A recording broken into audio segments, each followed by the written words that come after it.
अमरावती नागपूर राष्ट्रीय महामार्गावर Tiwasa soft corner जवळ भरधाव आयसर ट्रकने बैलगाडीला जोरदार धडक दिल्याने बैलगाडीवरील 3 शेतमजूर जखमी झाले।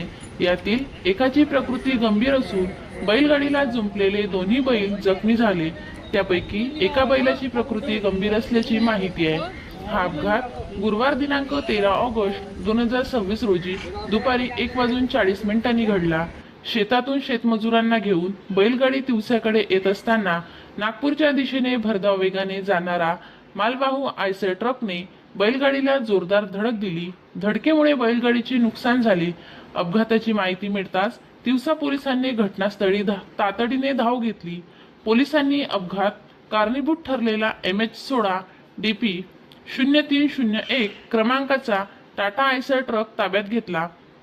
जखमींना तातडीने तिवसा शासकीय सामान्य रुग्णालयात दाखल करण्यात आले। तेथे प्राथमिक उपचार केल्यानंतर पुढील उपचारासाठी त्यांना अमरावती जिल्हा सामान्य रुग्णालयात पाठविण्यात आले।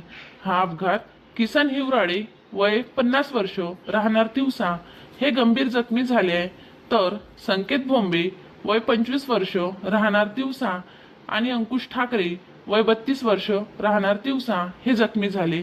दरम्यान अपघातात बैलगाडीचे जुंपलेले दोन्ही बैल जखमी झाले असून एका बैलाची प्रकृती गंभीर असल्याचे सांगण्यात येत आहे। या प्रकरणी तिवसा पोलिसांकडून पुढील तपास सुरू आहे।